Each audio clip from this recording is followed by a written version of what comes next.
Hey, good evening. A couple of months ago, I made a very foolish purchase, even by my standards.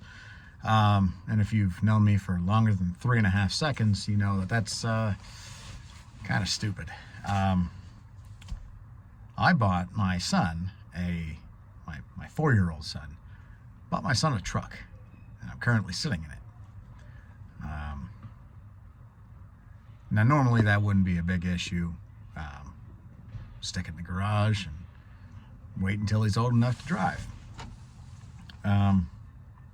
But the problem with that is our garage is currently 1,538 miles northeast of us.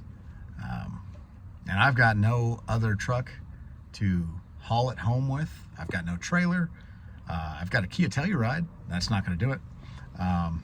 But we're going to drive it home. We're going to drive it home, and I'd like to take you guys along for the adventure. A lot of guys at work and whatnot have asked me what I'm going to do with this thing over the past couple of months. They've seen me working on it, and you know, the videos on this aren't going to be exactly chronological, but you'll get the gist of it, because you'll see the vehicle getting worked on. Bought it up in Georgetown, Texas, drove it down here to San Antonio, and then I will be driving it up to Northern Virginia. Yeah, that's going to be fun. I figure if it makes it, great. If it breaks down on the way, not great, but at least I'll have my wife and my kids in the other car, and they will be able to take me to a U-Haul place, so we can get a truck and trailer and load it up and trailer it home. So win, lose, or fail, I mean, we'll get there. So I bought this truck sight unseen, off the internet, Facebook Marketplace, from a bunch of guys who said they were gearheads. Okay, we'll take that with a grain of salt. Bought it up in Georgetown, had dry rotted tires, had exhaust hanging on by 3 bolts collectively between the two sides, which is fine. We don't need all the bolts. Those are just a little bit of weight reduction. The H pipe was cut in half, because why would you have it, not cut in half? They say it's a 350 small block, board 60 over with a cam. They say upgraded heads and this, that, and the other. Okay, whatever. It's got chrome splashed all over the engine, so we know it's been at least Craigslist rebuilt, not rebuilded. But it's been Craigslist rebuilt. But it's good enough for who it's for. And it's for me for right now. Since bringing it home, I have replaced the upper and lower ball joints on the both sides, sorry. Left and right tie rods, all 4 shocks. Now it no longer sounds like I'm in a tool chest falling down a flight of stairs every time I hit a bump. So that's nice. Got 2.5-ish of the gauges working. I've got volts, and we'll say oil pressure works, because every time I turn it on, the stock gauge in the cluster there just buries into the max pressure. So great. When I shut off the truck, the fuel gauges work. The speedometer, odometer, that doesn't work. The AC is Wi-Fi, so it doesn't work. The heater has a new heater core in it, because that didn't work and it wasn't plumbed in, and I realized why it wasn't plumbed in. But plumbed it in, realized it leaked after draining and flushing the radiator. Did that. So after a financial investment other than water was made, then it decided to give up the ghost.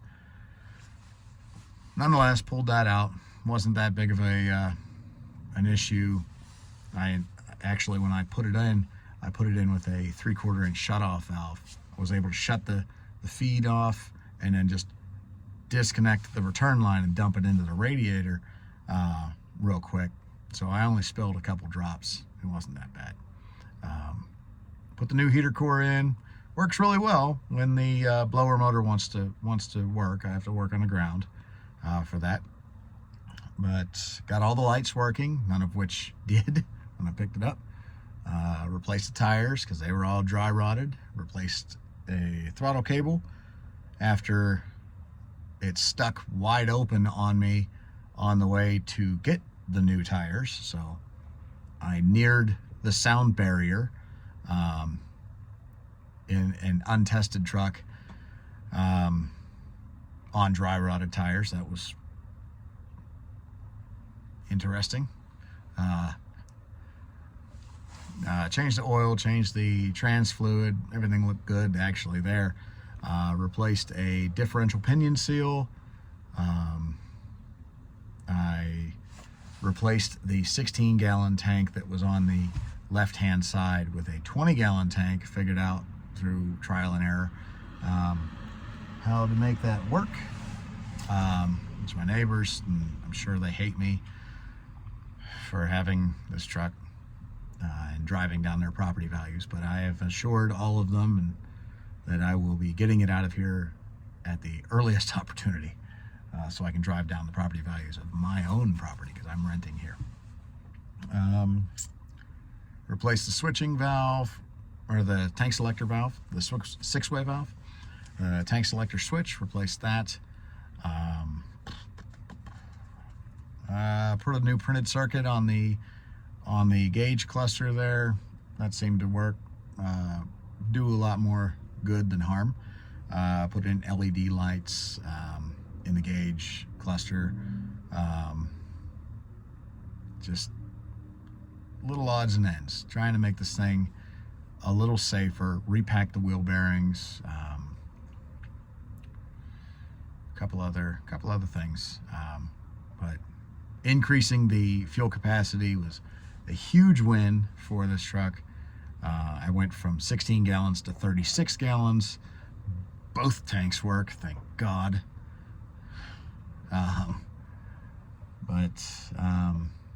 Yeah. So we're going to be putting it into the wind first week of January, hopefully. We were originally going to go first week of December, which is right now. I guess technically it's the second week of December. Anyway, but first week in December we were going to take off, but our dog, Carter, black lab mix with whatever, he's a mutt. He's my best friend. He ate a sock, ended up having to have an emergency surgery, and then, which they found another issue with him. He had to have another emergency surgery a week later. Poor dog. She didn't install a zipper. But anyway, that ended up costing us a little over 13 grand to keep my best friend alive. And I don't care who you are, what you say.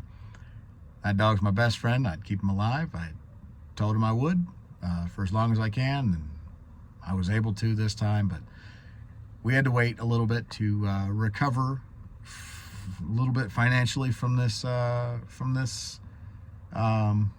unexpected expense. But we will be putting it into the wind in the first week of January, and hopefully we make it.